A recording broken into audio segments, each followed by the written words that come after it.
mag-reflect po yun sa ibang mga tao. Na bagamat po ang experience nila ay malalaking alon sa pagpunta po dito para po maging guest speaker po sa anibersaryo ng Binabalyan Church of God, ang mga alon po yun ay po pwede naman pong ma-compare sa mga pagpapala, di ba? Na mga alon na po pwede pong kahit sa gaanong kalaking alon na maiko-consider po nating pagpapala, pag naalunan po tayo, may tilamsik po yun, di ba? Na po pwede po nating maibigay din po sa iba. Na sa atin po yung makalaking alon, may tilamsik po yun na po pwedeng ma-share po natin sa ating pong kapwa, maging sa kapatiran po natin at sa hindi. Siya po ay, sa kanya pong narating, siya po ay isang veterinaryo. Siya po ay isang doktor. Nagtapos po siya ng Doctor of Veterinary Medicine. Hindi po saya, ang nakalagay po dito ay sa Araneta de La Salle University. Ang ating pong speaker ay, hindi po siya, ganun-ganun lang. Siya po ay isang bigating. Then, nag-aral po siya sa Northfield Bible College. Ito po ay sa Baguio City. Tapos, meron din po siyang Masteral Units in Christian Education. Doon naman po yun sa Philippine Baptist Theological Seminary. Sa kanyang pong profesyon, siya po ay isang veterinary consultant.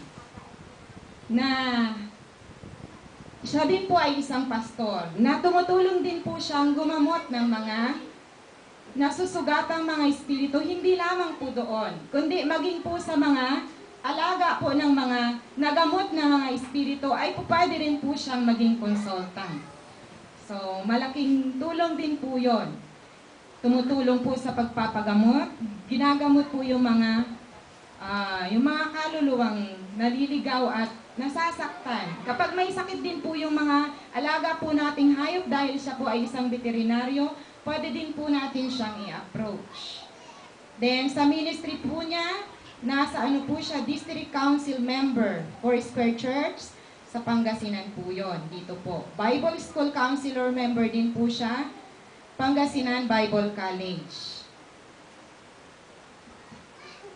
Then, sa kanya pong pagiging pastor, siya po ay napapastor po sa Pugunsili Aguilar Foursquare Gospel Church.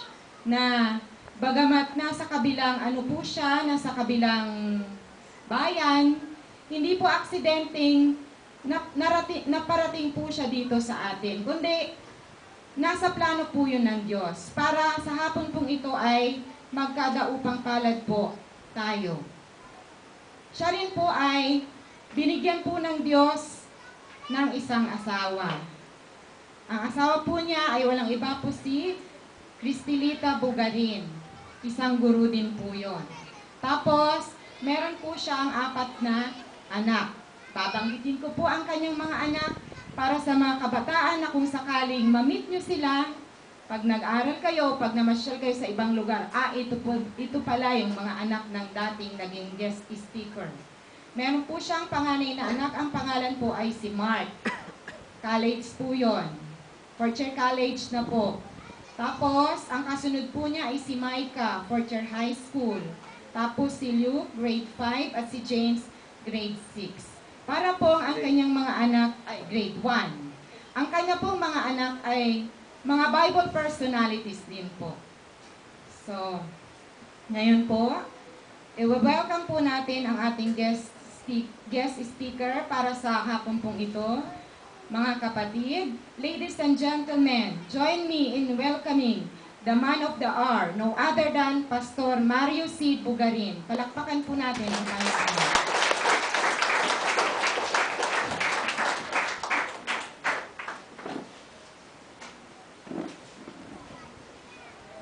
Salamat po, kapatid na MC.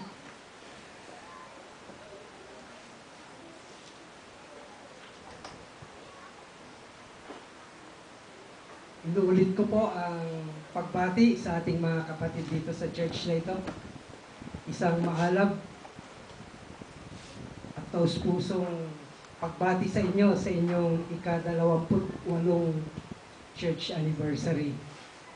At sa mga katulad kong bisita ngayon at kapatid sa Panginoon na kasama natin ngayong hapon, nawa ay ang pagpapala ng Diyos para sa church na ito ay tayo din ay mapagpala dahil naging bahagi tayo ngayong hapon sa kanilang selebrasyon.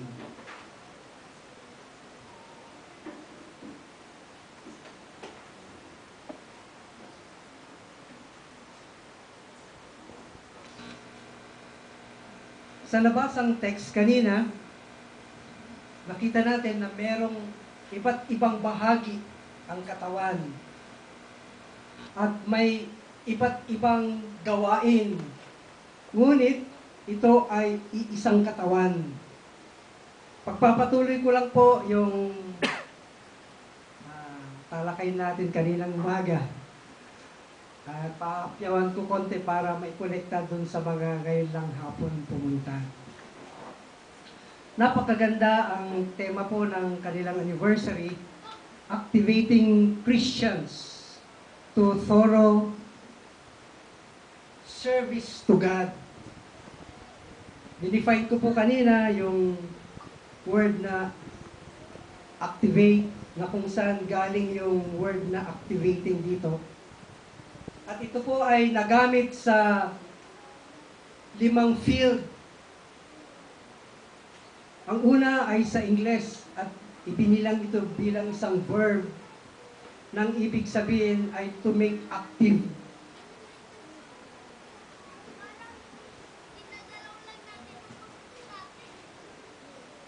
Yung isa po kanina ay ginamit sa physics. Na ibig sabihin, pag nilagyan mo ng bato yung tubig na stagnant, merong reactive. No? O kaya yung positive at saka negative, pag pinag-connecta mo, merong reaction. No? Sa chemistry, sabi niya, to make more active. Para lalo pang pag-alapin, lalo pang may action. Yung pang-apat sa sewage, ibig sabihin, pag pinakita mo sa mga agriculturist yung lupa natin, patay na. Pero lalagyan niya ng organic fertilizer at bubuhayin muli para maging fertile. No? Bibigyan buhay.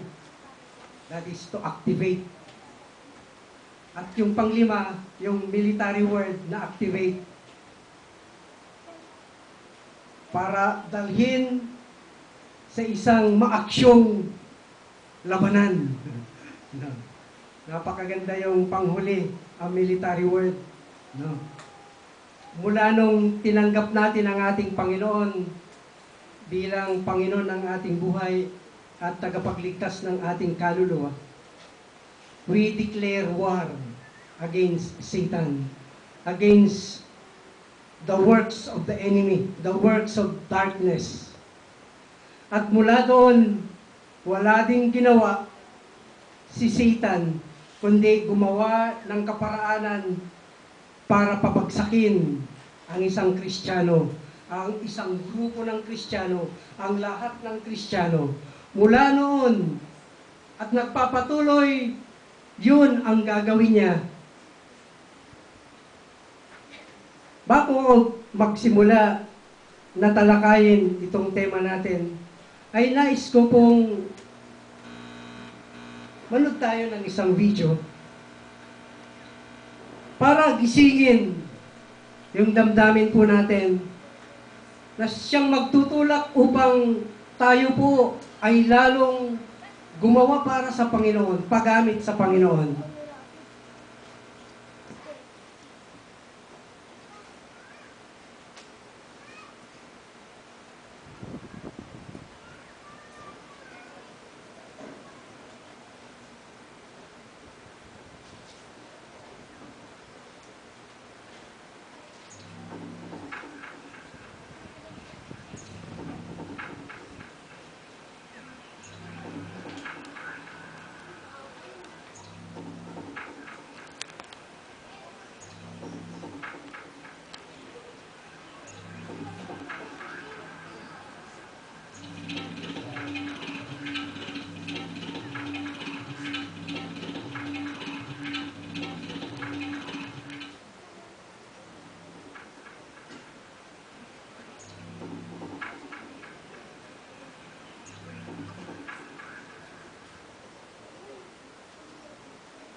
Roma 12, 4 and 5. Sapagkat kung paanong sa isang katawan ay mayroon tayong maraming mga sangkap, at ang lahat ng mga sangkap ay hindi pare-pareho ang gawain. Gayon din tayo na marami ay iisang katawan kay Kristo. At ang mga sangkap na sama-sama sa isa't isa. Mga kapatid kong Kristiyano sa lugar na ito, iisa tayo sa katawan ni Kristo. Iisa ang kaaway natin. At patuloy ang labanan yon mula sa unang panahon, sa kanilang pagsunod at sa kanilang pananampalataya, di-declare war against darkness. At tulad natin sa ating pagtanggap sa ating Panginoon, we declare battle against the world of darkness. Nagpapatuloy yon hanggang sa hindi dumating ang ating Panginoon. Napakarami ng namatay, napakarami ng nagsakripisyo, napakarami ng Kristiyano namatay.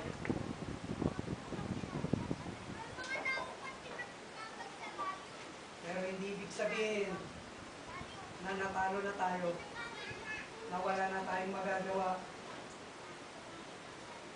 Sa katotohanan, tapos na ang laban. Nagwagi na ang ating Panginoon sa krus ng Kalbaryo. Amen? Amen. Amen. At sa ating pagtanggap sa Kanya, tayo'y naging bahagi ng isang katawan. Meron tayong kanya-kanyang gawain. Bagamat magkakaibang church, magkakaiba ang pagtawag, at iba-ibang lugar, at mga pamilya tayo nang galing. Nais ng Panginoon na magkaisa tayo upang ipagpatuloy ang kanyang pagwawagi sa krus ng Kalbaryo. Amen.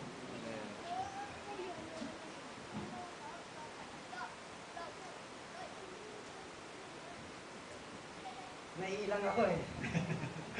Pag nagpa-imin kasi ako eh, may nag-i-imin din. Amen.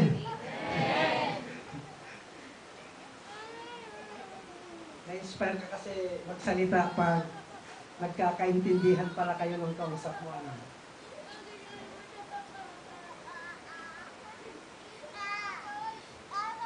Activating Christians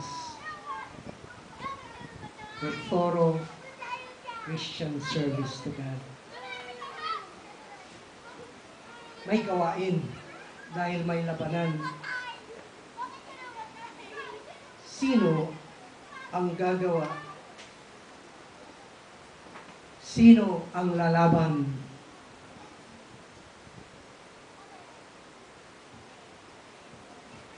Sino ang lalaban? The church. Tayong mga Kristiyano.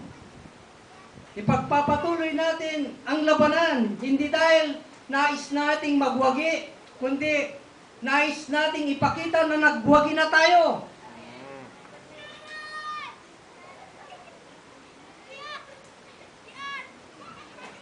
Sabi nga ng isang manunulat, all that is necessary for evil to prosper is that enough good men do nothing. Pag wala daw ginagawa ang mga Kristiyano, si Satanas ang gagawa. Kaya napakaraming problema, napakaraming kawalan, misunderstandings, mga wasak na tahanan, mga relationship na bumabagsak. Ang lahat ng mga ito ay bunga ng walang ginagawa kasi yung Kristiyano. Kawalan ng aksyon ang mga Kristiyano. Naging kampante dahil hindi na nananalangin, hindi na nakikipag-prayer meeting, hindi na nakikipag-Bible study, hindi na pumupunta para ihayo ang mabuting balita ng kaligtasan, hindi na nagbi-visitation, hindi na nag-aaral at hindi na nakikipag-aral sa Biblia doon sa church. Naging kampante ang mga Kristiyano. Kaya sa pananaw ng marami sa panahon natin, na nalamig daw dahil walang makain, walang pera, walang trabaho. Ngunit pag titignan natin yung video, hindi naging dahilan ang mga bagay na yon, ang mga persecution, para huminto sila sa paggawa at sa pagpuri sa Panginoon. Dahil sa kanila, dumating hanggang sa ating panahon ang mabuting balita ng kaligtasan. Sino ang gagawa? Who are to be activated? Tayo na mga Kristiyano. Sino ba ang magsasabi sa mga taga rito na ang Diyos ay mapagmahal? Yung taga iba pang lugar ba? Kayo na, lalong-lalo na, dahil tinawag kayo dito ng Panginoon para ipamalita ang balita ng kaligtasan sa mga taga rito.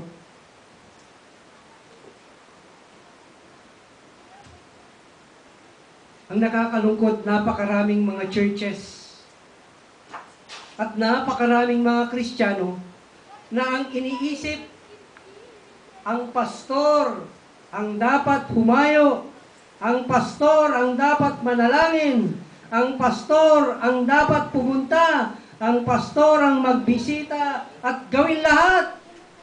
At ang membro uupo at makikinig.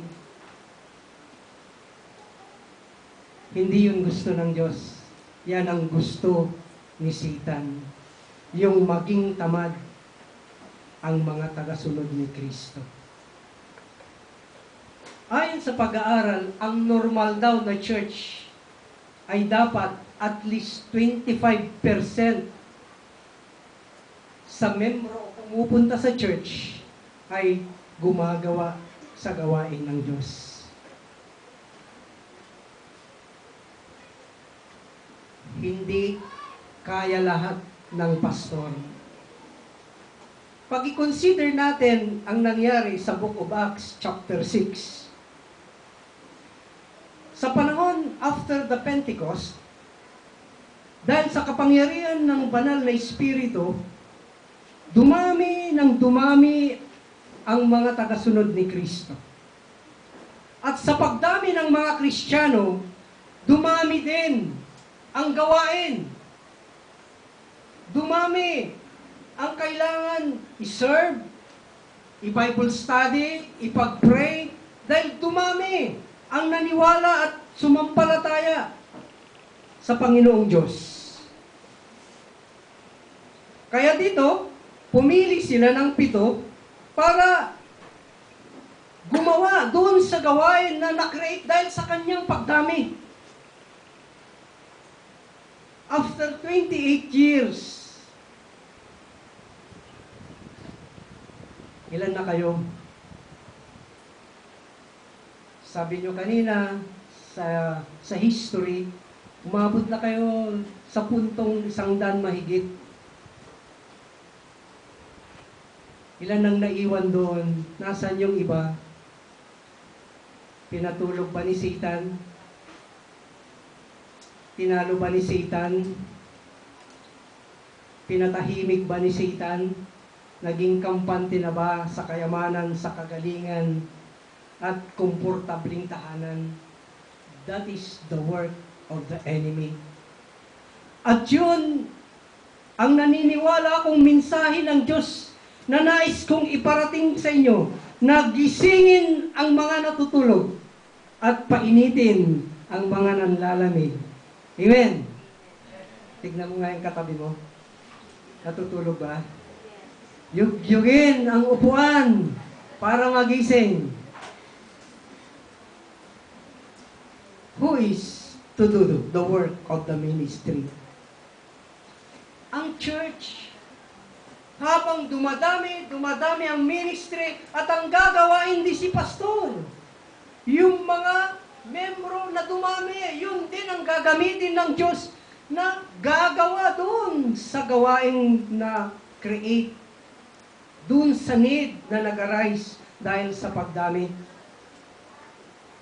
Alam nyo kung minsan, pinag-aaralan ko kung paano magbigay ang Diyos. Ibig kong sabihin sa mga kaluluwa. Dati ang church, may bahay, kubo ako noon doon sa Aguilar.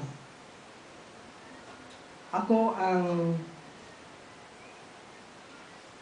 CY president doon sa Mother Church sa bayan. At nung ipioneer yung lugar na yon, doon na ako. Nagsimula sa bahay kubo sa 7 tao hanggang naging 9. Ang bahay kubo nun parang itong stage lang. Kompleto na yan, may kwarto, may kainan, may lutuan. Ganyan lang kaliit.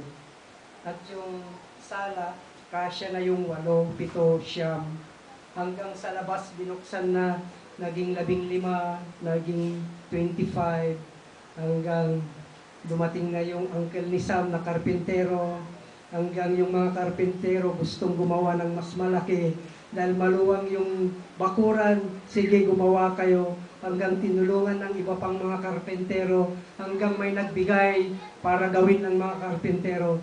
Lumabas ganito sa unang bugso ng gawain. At dahil napansin ko na kung ano yung espasyong ihahanda mo, yun lang ang pupunuin ng Diyos. Pag nakontento ka sa ganito lang, doon lang kayo.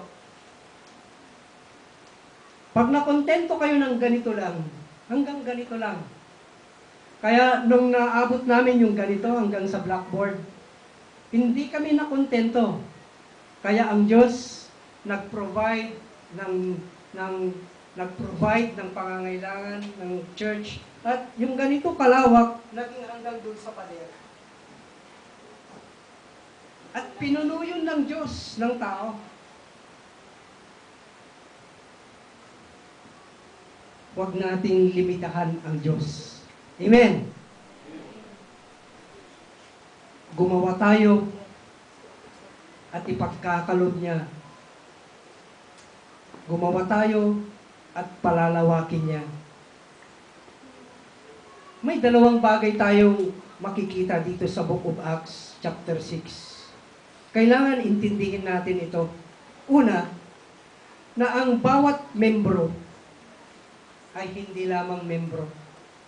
They are legitimate ministers. Kaya kaninang umaga, sabi niya, bawat isa ay may kaloob ang Diyos sa inyo. Bawat Kristiyano ay may isang kaloob na para sa Kanya, na dapat niyang gampanan para sa ikabubuti ng kabuuan ng katawan ni Kristo. Kaya nga, huwag nating maalitin yung membro. Huwag nating maalitin yung mga bata, yung matanda.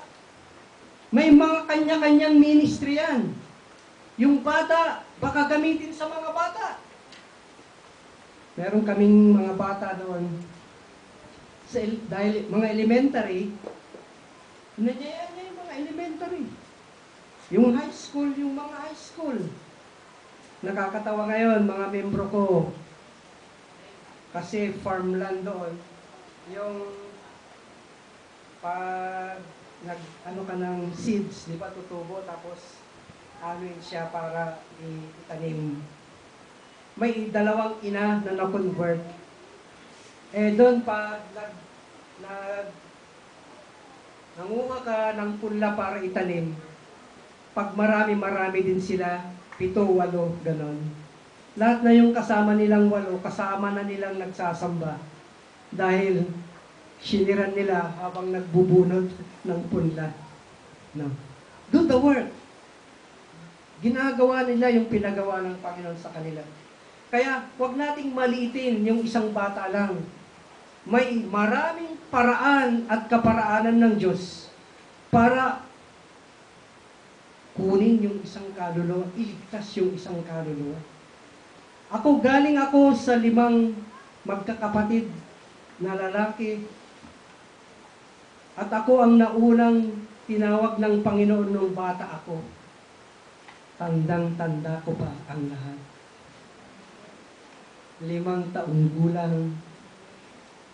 Ganyan, tulog-tulog lang. Tapos, pag may Bible drill, yon nagigising.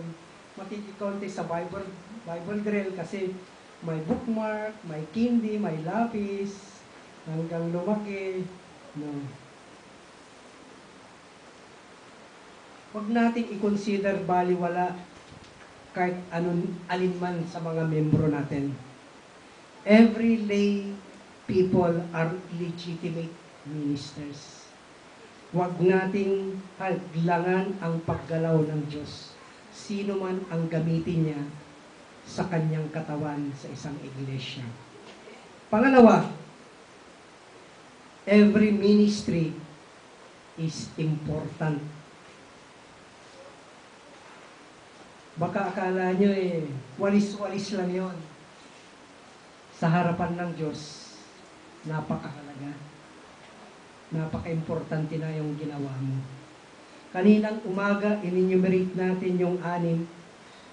Pag-serving, napakasarap mag-serve. Naging CY president ako at naging right hand ng pastor. At napakasarap yung pastor ito. Binibigay mo yung pangangailangan ng pastor mo. Pag gusto niya, lahat ng pangangailangan, ipapakita yun sa'yo ng Panginoon. Kaya nga may mga challenges kaninang umaga sa every work of the ministry. Sabi niya, pagbibigay, give it generously. No? Give it generously. Pag-serving at mercy, do it gladly. Tutulong ka rin lang, ngumiti ka na. Huwag na kasimangot, hindi na pipilitan lang. Amen. Iba-ibang mga gawain, ministry, na kung saan sa harapan ng Panginoon, napaka-importante. Akala natin kasi dito lang sa pulpito. Ang halaga ng pulpito ay kasing halaga ng nakaupong bata sa body of Christ, sa harapan ng Diyos. Wala kaming lamang sa inyo. Sa harapan ng Diyos, pare-pareho tayo. Namatay siya para sa atin. Para sa akin, para sa maliit na bata. Para sa pinakamatanda. Ang buhay na walang hanggang ay hindi para sa mga pastor. Para sa lahat ng sumampalataya sa Kanya. Every ministry is important. Kaya pag sinabi ng pastor, manalangin ka, opening prayer, huwag niyong langlangin yan. Napakahalaga yun sa harapan ng Panginoon. Amen.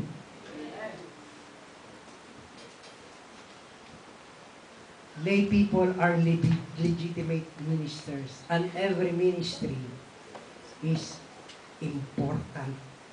Ngayon, kung sa tema natin, sabi niya, activating Christians to thorough service to God. At kaninang umaga ay nakita natin yung mga armas, yung mga ministries na gagamitin. Paano mo gagamitin ang baril? No. Paano ka kukuha ng tao para i-recruit at gagamitin niya yung armas na ibinigay ng Diyos?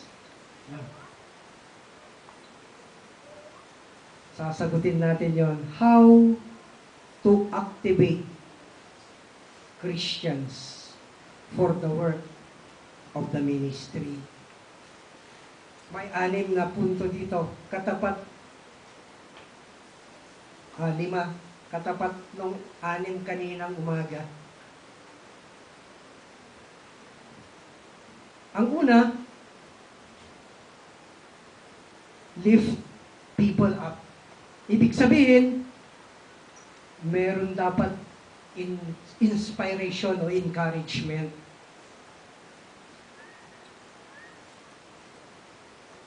Para maakay natin ang mga tao, encourage natin sila.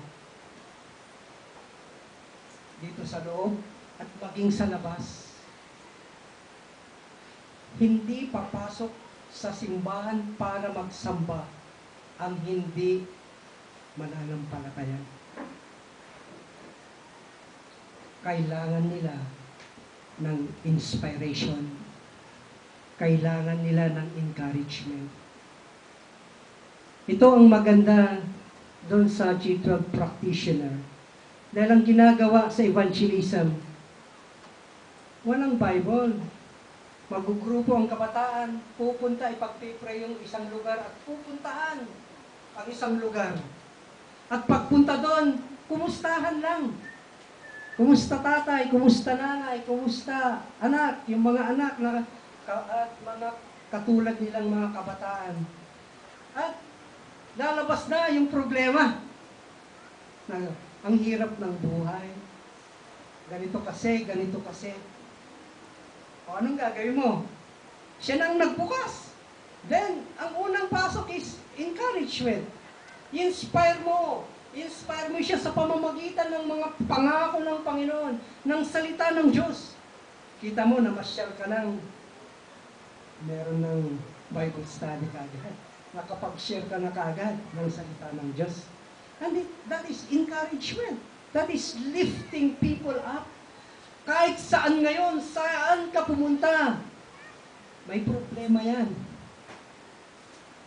Doon ngayon sa Aguilar lalo na sa mga bukid-bukid. Wala kang marinig na sasabihin ng tao kundi, saan ba mangungutang? Saan ba pwedeng mangutang? Kaya nandun na yung TSPI, nandun na yung PBS-CBN, nandun na yung Gold Bank, nandun. 5 yung mga ano doon, nagpapautang. Kaya lahat ng tao may utang doon. Hindi nila alam. Umutang doon, pambayad lang pala doon. Umuutang para may pambayad. Dahil maniningil na yung isa. No. Kailangan nilang maiangat. Kailangan maiangat natin ang mga yon. No. Kailangan nila ng inspiration. At pag nakita ang isang Kristiyano na pinagpapala ng Diyos, na pupunta doon at ipapanalangin sila, they will be encouraged na pumunta sa church. Dahil ang buti pala ninyo, mararamdaman nila. Mapapagaan sila kahit sa prayer lang, kahit sa touch lang, kahit sa bisita lang. Lalo na pag maluwag-luwag ka at may gift of healing ng giving ka, may dala ka pang pang candy sa mga bata, pang lollipop sa mga bata. Yung nanay, palo ng palo sa anak, iyak ng iyak, walang may bigay. Tapos pupunta ka, meron ka pang pangiti sa bata. Mararamdaman nila yun. No. Encourage natin. Pagalawin natin ang mga Kristiyano sa ating mga churches. Gumalaw kayo mga kapatid namin dito sa church na ito. Magbigay kayo ng encouragement sa inyong mga kapitbahay.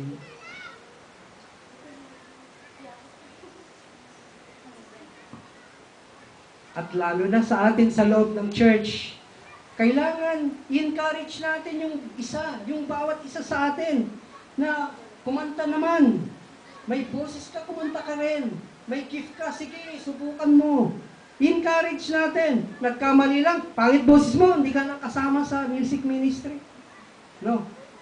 Nagkakagatan tayo sa loob ng church. Kaya tumatawa si Satan. Nagwawagi siya. No. Where is the good work? Where is the masterpiece of God?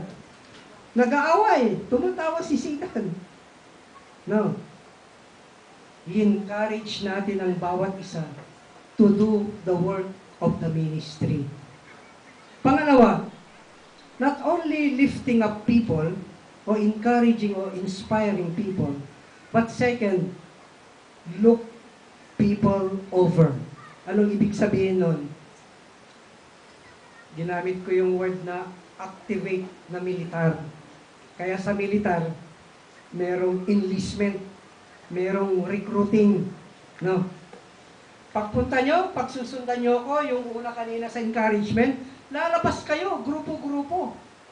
Mga kabataan, lalabas, pupunta sa isang lugar, ano lang, mag-pray lang, mag-share lang, magtanong-tanong lang kung kumusta.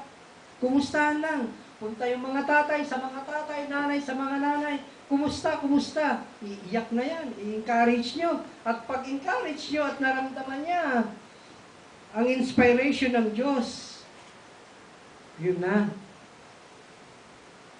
Mas lalo mong mararamdaman yan pagsasama ka sa church.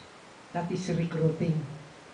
Dahil pag nagsamba ka sa Diyos, lalo kang pagpapalain ng Diyos. Amen! Amen.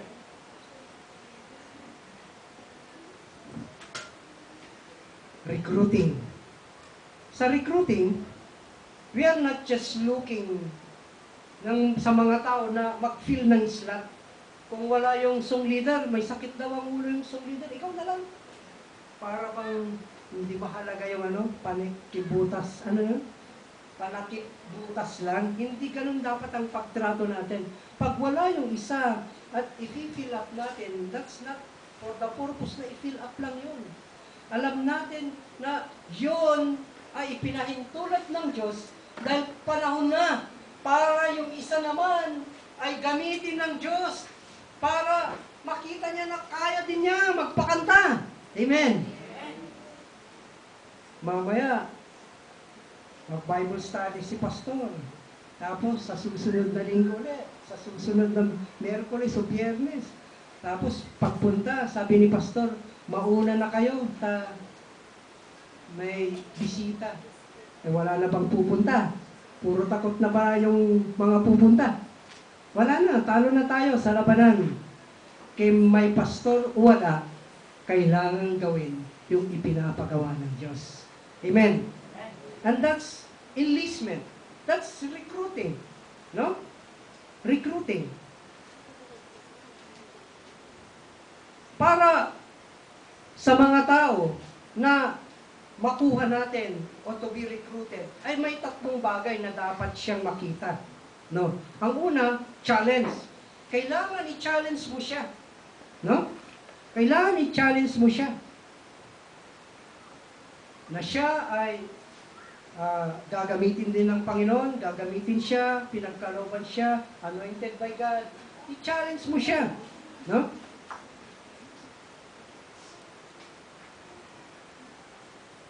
At ang concept dito na ipakita mo yung New Testament concept ng servanthood. Hindi siya gagawa para mag-perform. No, daming mga churches ngayon na nagpapakanta para mag-perform, hindi para magpuri sa Diyos. Kaya pag natapos yung kantahan, pagod na pagod sila, papalakpakan naman ng kongregasyon. Masaya ba ang Diyos doon? Hindi. No.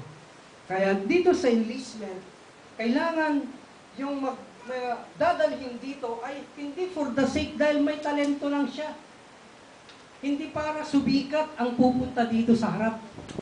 No. At hindi rin nakakatakot para hindi ka pupunta sa harap. No. Dahil dito, pag nandito ka na, nakikita mo na you are on the right track, na ikaw ay ginagamit na ng Diyos. Hindi lamang isang challenge, kundi, pangalawa, a change within. Ibig sabihin, gagamitin na pala ako ng Diyos. Ako na pala ang magba-Bible study leader. Diba? Isang pagwawagi sa'yo na sunod-sunod ka lang noon, tagahawak ng Biblia, taga-amen kay pastor. Ngayon, ikaw nang nagsasabi, Amen. Ikaw naman ang susundan na ngayon. Kasi na-recruit ka na ni pastor na gumawa ng gawain ng Diyos. No? Kaya may challenge, may change within, surrender mo na yung rights mo dahil makikita mo na bahagi ka na pala sa team ng Diyos na gumagawa dito. At pangatlo, a choice. Wala kang choice pag ikaw ay pinatayo ng Diyos, kundi gawin ang kanyang kalooban. Amen. yung kalooban niya ang gagawin mo pag ikaw ay tumayo sa harapan. Thirdly, hindi lamang encouragement, hindi lamang enlistment. Pangatlo ay let people in. Enrollment, kumbaga sa DepEd sa school. At yung mga na-enlist na names, pagpasok ka na, papasok na sila. And that's, nandun ka na sa loob. This is all about commitment. Now, dito na.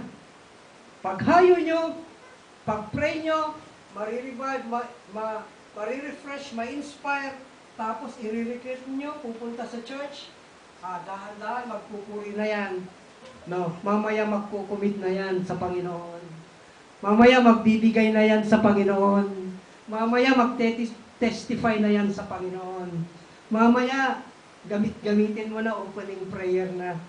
And that's enrollment. At involves commitment. Dahan-dahan na ibibigay niya na yung panahon niya, yung commitment niya sa Panginoon dahil nakikita niya na tama yung pinagdalhan mo sa Kanya at doon na nagmi-minister ang Diyos sa Kanya. Commitment is not an automatic process. Dito tayo kung minsan nagkakatalo ng mga leader. Ang bilis natin iwanan yung kala natin eh. Hindi pa niya kaya? Doon ka muna. No.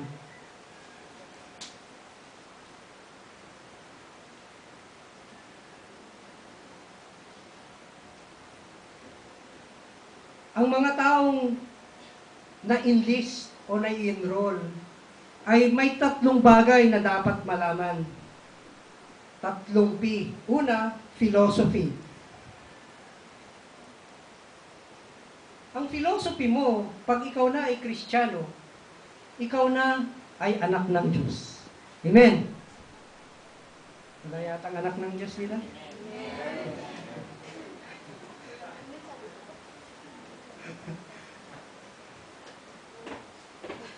Naantok ako pag walang nag-i-email eh. Let people in o enroll. That's commitment. Ang pag ipakita mong may commitment ka, pag alam mo na kung sino ka sa harapan ng Diyos. Hindi ka lang membro ng church. You are a son or a daughter of God. John 1:12. No? Pag membro kasi, sila lang may leader na ngayon. Membro lang ako. Lalangin mo lang eh. Kaya dito tayo natatalo. Lang kasi yung paningin mo sa sarili mo at sa nagagawa mo. Pero pag in-identify mo that you are God's workmanship, you are God's masterpiece, at ikaw mismo ay binigyang karapatang matawag na anak ng Diyos, then kita mo yung philosophy mo. No? Anak ako ng Diyos walang hiya-hiya, walang hiya mga Kristiyano, no? Sa paggawa ng mabuti. No? Hindi ka na may ilang na magsabing, Praise the Lord! O, kita nyo, naiilang kayo magsabing, Praise the Lord. Praise the Lord! Praise the Lord! Minsan, nasa labas tayo. Ayaw natin mabanggit yung praise the Lord. Baka sabihin, born again lang. Diba? Natatakot yung mga Kristiyano, talo sa labanan. Yan ang gustong-gusto ni Satan. No? Yan ang gustong-gusto ni Satan. Alam nyo, ang taong tumatayo dito na gagamitin ng Diyos ay na-inspire din. Pag ang nakikita niya ay nakaupo na nakikinig. Hindi natutulog. No. May ministry kami doon sa season, sa church sa season. Naka-video yan sa tao. Dahil sila, doon ay hindi sila bababa ng 300. Umaabot sila hanggang 600. Merong naka-video, nakikita sa ganito. Kaya pag nakatulog doon, nakafocus, nakikita ng lahat. Oh, nandun, natutulog. Pero may usher doon sa church. Kasi may ministry sila na coffee ministry. At meron silang barako na kape. Kaya pag nakita dun sa video, alam na ng usher, kukuha na dun sa malaking lalagyan ng kape, pupuntahan na. Kapatid, kape ka muna. O, di nagising. Wala bang kape, pastor?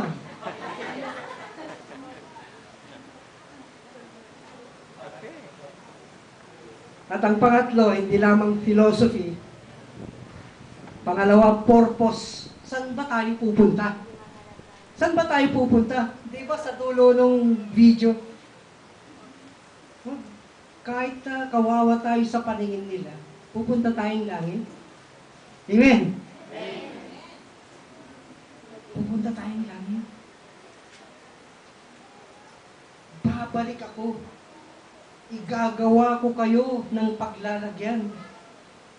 At babalik ako upang kung nasan ako, nandun din kayo, mga Church of God in Bulinaw at mga bisita.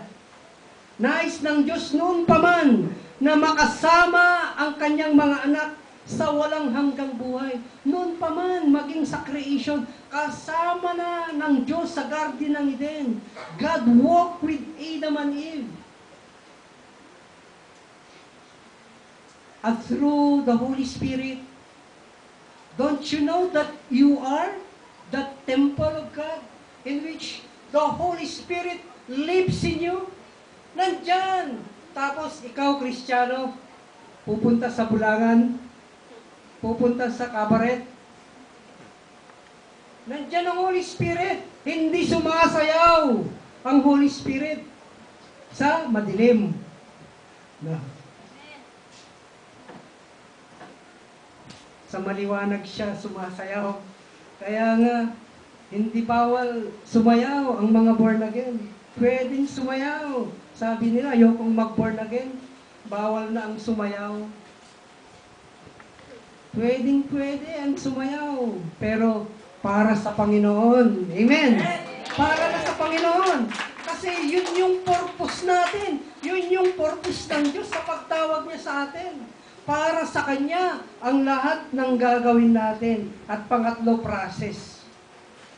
Paano tayo pupunta sa langit? Kailangan gumawa tayo.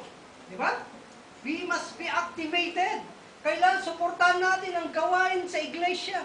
Kailangan suportahan natin yung pinapagawa ng Diyos. Kailangan gawin natin yung mga commands of God dito sa Biblia. Church of God, let people in.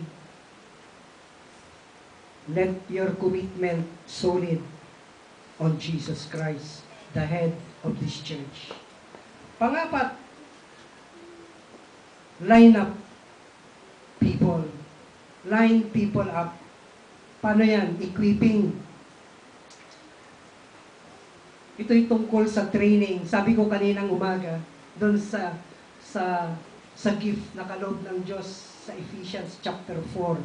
Nandun yung pastor, teacher. Ang pastor ay coach. Hindi niya ginagawa lahat, pero gumagawa siya para ma-discover niya yung players niya.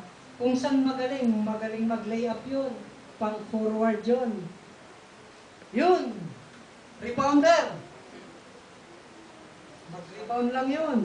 Yun, taga-depensa. Depensa lang yun. May kanya-kanyang gawain sa katawan ni Kristo. Huwag tayong mag-inggitan. Dahil sa inggitan, napakaraming churches ang kumukonti, nag-aaway, at bumabagsak at nagwawagi si Satan. Dahil sa envy. May kanya-kanya tayong ministry na ipinapagawa ang Diyos. Huwag tayong maging talangka mentality na mentalidad ng Pilipino. Pag may aangat, hatakin. Pag may aangat, hatakin. Bagsak sila lahat. Ganyan din ang ginagawa sa napakaraming grupo ng churches. Maasenso yung mga pamalitan natin. Yung babagsak. Yan, yung pastor nila, magnanakaw yan. Huwag kayong pumunta dyan. No? Wala na. Nagwagi na si Satan pag ganon. No? Kaya dito, kailangan I-train natin yung mga tao natin para maiwasan ng pastor na maging critic yung mga membro niya. Turuan mo yung mga membro mo. Pag hindi mo naturuan kung anong gagawin nila, ang gagawin nila, pupunahin ka. Buti pag ang puna ang gwapo ni pastor. Kahapon. Kasi nasaktan ka nung umaga ulit. Kahapon yung gwapo. Equipping. Provide people practical opportunities for training. Bigyan mo sa grupo-grupo, o ilid mo yan, o ito, gawin mo to. That is trust. At pag na-develop mo yung trust, kita mo, tataas yung pananaw niya sa kanyang sarili dahil alam niya na gagamitin siya ng Diyos. And that's equipping. Preparing God's people for works of service. No? Hindi lamang filling up vacants, but training or preparing God's people to do the work of service. Sa Ephesians 4 verse 12. No? Ito ay enabling people to grow in their spiritual life. No? At magiging epektibo na servant of God.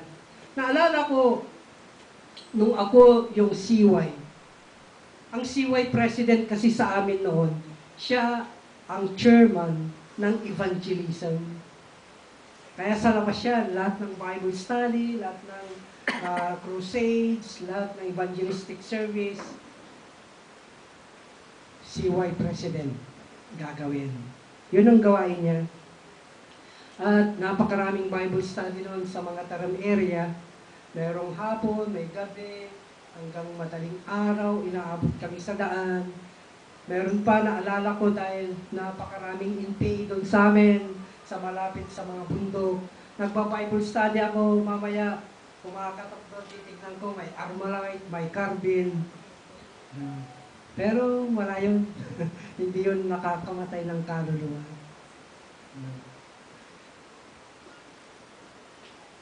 Tapos minsan, tinuruan kami ni pastor, nag-model siya kung paano gawin. After modeling, ginawa niya, kasama ka na. Kaya pagkasama kayo ni pastor, hindi nyo mapapansin, mamaya sabi niya, pakibasa brother sa verse, Kasi, sinasama ka na niya for training, doing the work of the ministry. That is mentoring. Pangatlo, mamaya sasabihin ni pastor, emergency Brad. Bible study natin ngayon, pero tinatawag ako sa office. Ikaw ang pumunta ngayon, ha?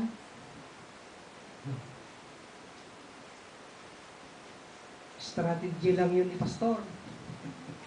Para iwan. Ganun ako iniwan doon. No. Iniwan ako, punta akong Baguio, sabi ni pastor. Yung pala, ako na yung magpapastor doon, iniwan na ako. No.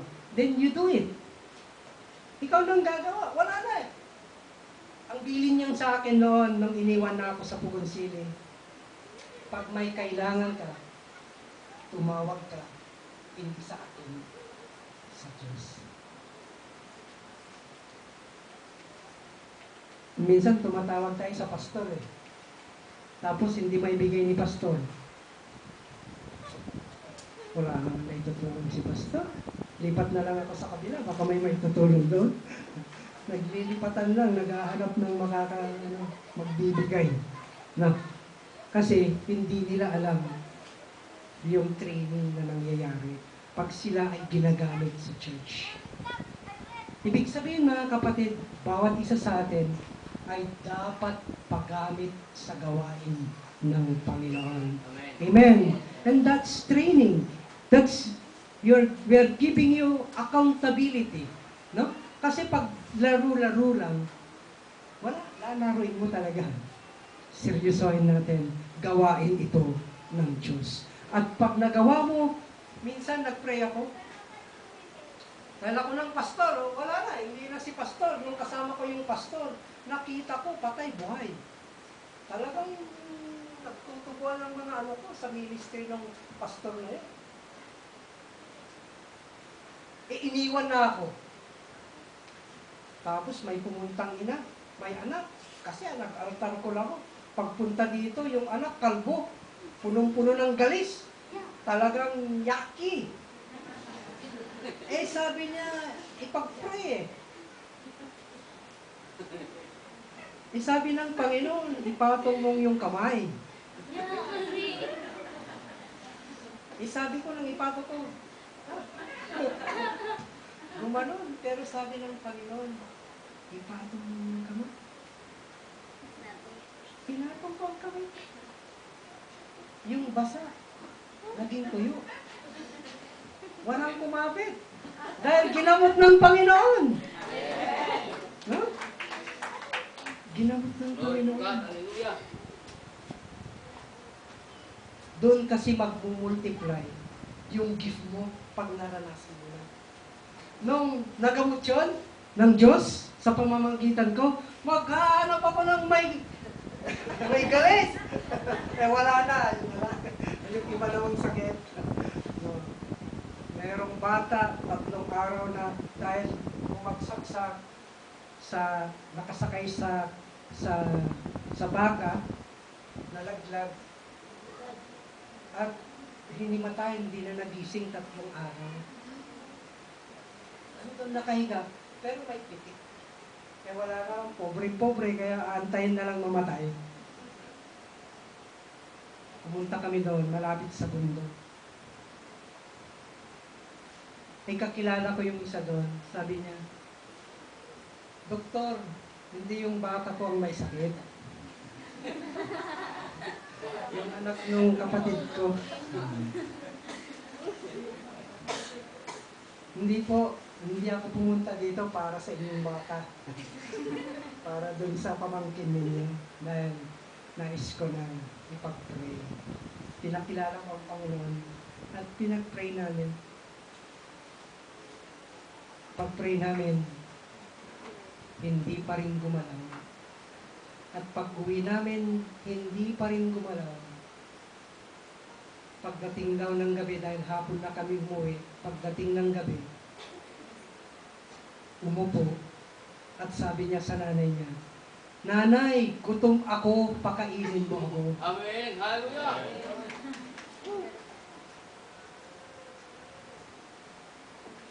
Ang sarap pag lumabas tayo at pag-anit sa Panginoon. Miracles are multiplying. At pag nakikita ng mga mini-mentor mo din, yung mga disciples mo din, kita ko dumadami din ang gagamit ng mga kapangyarihan yung kaloob ng ating pananampalataya ayon sa Mark 16 verse 17. No? These are the signs. Ito ang kalakip na kapangyarihang ipagkakaloob ng Diyos sa lahat ng sumasampalataya sa inyo. Pag sumasampalataya ka, sabihin mo sa demon possessed, lumayas ka. Minsan, tinawag ako. Ako ng pastor Hindi pupunta ako. Sabi nung kapatid niya, membro namin, yung kapatid ko, sabi niya, malaki ang tiyan, hindi naman buntis. Pinaalbularyo namin, pero malaki pa rin ang tiyan. Kaya inuwi na namin. Pagpunta namin doon, kumuha ko ng team, praise and worship team. Kanta, inuutan namin. At nung tinabihan ko, nag-iiba ang anyo. Parang isang ahas na lumalabas yung kaliskis. At puting yellow-green ang mata. At umiikot sa akin. Pinupuluputan ako ng ahas. And I worship God and declare the goodness of God. At nung tumapat sa akin ang ulo niya, lumayas ka demonyo sa pangalan ni Jesus. Tumba siya. Pagtumba niya, humingi. Sa ihi niya, pumusok. Lumabas ang yellow green, dark green, at pumusok. Parang magic. Wala na yung tiyan. Wala na yung mga parang snake. At bumalik yung ganda niya. Ang ganda pala. At sabi niya sa amin, bakit kayo nandito? Masyal kayo, pastor. Pag hindi pumasyal ang mga Kristiyano sa mga demon possess, talagang demon possess na sila sa kanila na, sa kanya na. Pero they will be delivered if we do the work of the ministry. Amen. Line your people up. Gamitin natin bawat isa. Yung anak ko, pag masakit ang ngipin, sabi niya, Papa, pag-pray mo kay Jesus. Basta may sakit, punta tayo sa ospital. Ayoko, ipag-pray niyo ako.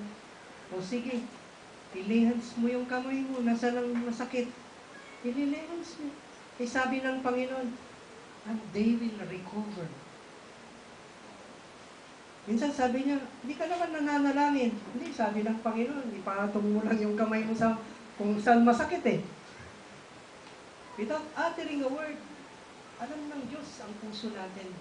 Ipinapakita niya, turuan natin yung mga tao natin. Yung simula sa anak natin, sa mga membro, dapat maturuan ng mga bagay nito.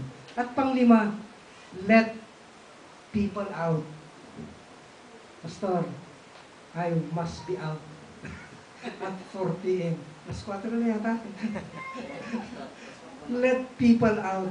That is implementation. Pag marami kang alam at hindi mo ginagawa, anong mangyayari sa'yo? Ang daming mga taga-UP sa amin magagaling. Magagaling, pero hindi naman itinuturo yung nalaman. Nagagaling sila. Ang daming magagaling na galing UP sa amin. Knowledge will pop out pag hindi mo ginagawa. Ang daming Kristiyano, ang daming alam sa Biblia, pero walang alam gawin sa mga sinasabi sa Biblia. Ito ang challenge. We must be in the real ministry. Kailangan hindi sa salita, sa gawa. Pag sinabi natin, gawin natin. Sinasabi natin dahil ginagawa na natin. Amen. The greatness of a church is not measured on how many come into the church, but in how many go out in the ministry. Amen. Yes. The church gathers, then the church scatters. Amen. Hindi Yes. tayo pupunta dito para masarap magsama-sama, mag-fellowship. Pero lalabas tayo dahil yun yung pinapagawa ng Diyos. Scatter the seeds. Amen. Amen. Hindi lang para sa atin yun. Nauna lang tayo. At gagamitin tayo. At 10-fold, 100-fold. Baka sa'yo, 1,000 pa ang makukonvert dito sa kanino ko pa minimemorize yung lugar. Binabalyan. Binabalyan. Binabalyan. Kala ko binalbalan kasi sa Ordaneta eh. Ganun-ganun yung mga pangalan din. Santiago Island, Pastor. Santiago Island. Ng kalabasaan, ganun sa mga sa Ordaneta kasi.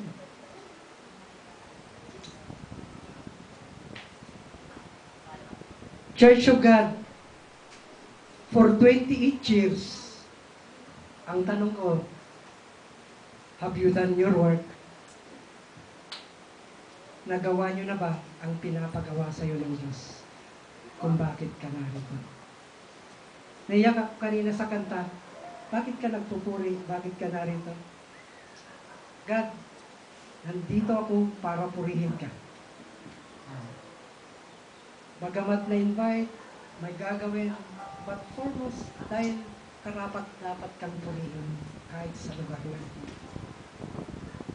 And that's real ministry. Galing sa puso. Lalabas siya. Hindi ka kakanta dahil may nagpapakanta. Hindi ka nagmi-minister dahil may pastor na magagalit pag hindi ka gumawa. No.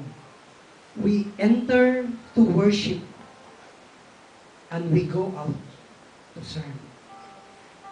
Amen. God bless you all.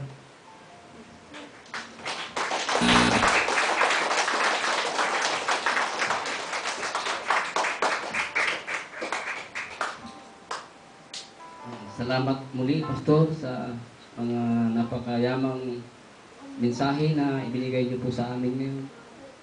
At tunay po na napagpala po kami, hindi lamang po mga Church of God, kundi ang mga pastors at mga kapatid po na dumalo ngayon po sa gawain po ng Panginoon.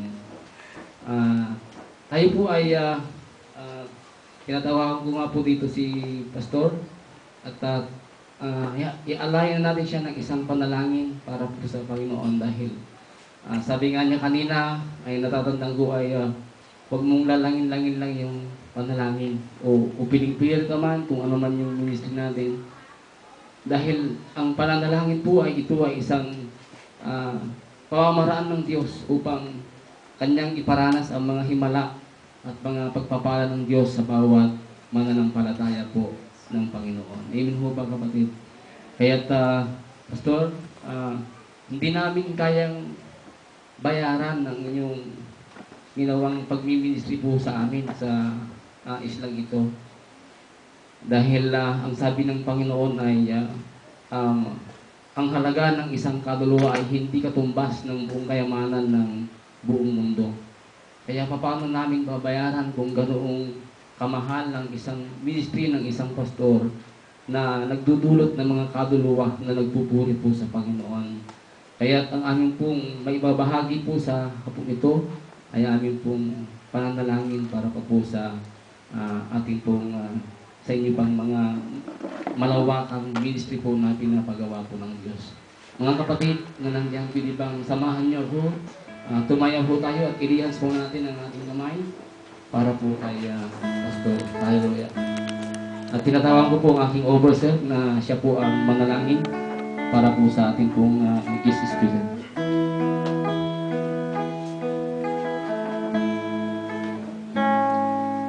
Oh Lord, thank you for using your servant. Thank you for the anointing, oh Lord. Thank you for your words, the powerful words, a word of message, oh Lord. Words with message. Thank you, Lord. We are blessed. We are encouraged. We are enlightened. Thank you for his life, O Lord. Pagpalain mo ang buhay ng iyong lingkod. Pagpalain mo ang kanyang pamilya. Pagpalain mo ang kanyang ministry. Pagpalain mo ang kanyang mga gifts, O Lord. Para magamit ang mga gifts nito effectively and wonderfully, O Lord. Panalangin ko na mas marami pang kaluluwa, Panginoon, ang maliligtas sa pamamagitan ng paggamit sa Kanya. Mas marami pang kaluluwa, Panginoon, ang mabago. Yung mga sakit, Panginoon, mas marami pang sakit na malunasan sa pangalan ni Jesus. Sa kanilang appointment ngayon, Lord God, dahil mayroon silang habulin sa dagupan, Lord. Samahan niyo sila sa kanilang pag-uwi, Panginoon.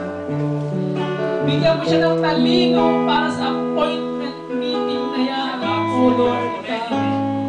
Para maayos pa, Panginoon, mas maayos pa ang organization, O Lord, ng Foursquare Church, O Lord. Pagpalain mo ang mga anak ng pastor na ito, mga leaders na kasama niya ngayon, Panginoon, pagpalain mo ang kanyang Timothy. Use him more, O Lord God. Maraming salamat po sa ginawa mo sa hapon na ito. At ito na po yung aming samot dalangin sa pangalan ng aming Panginoong Kristo. Amen.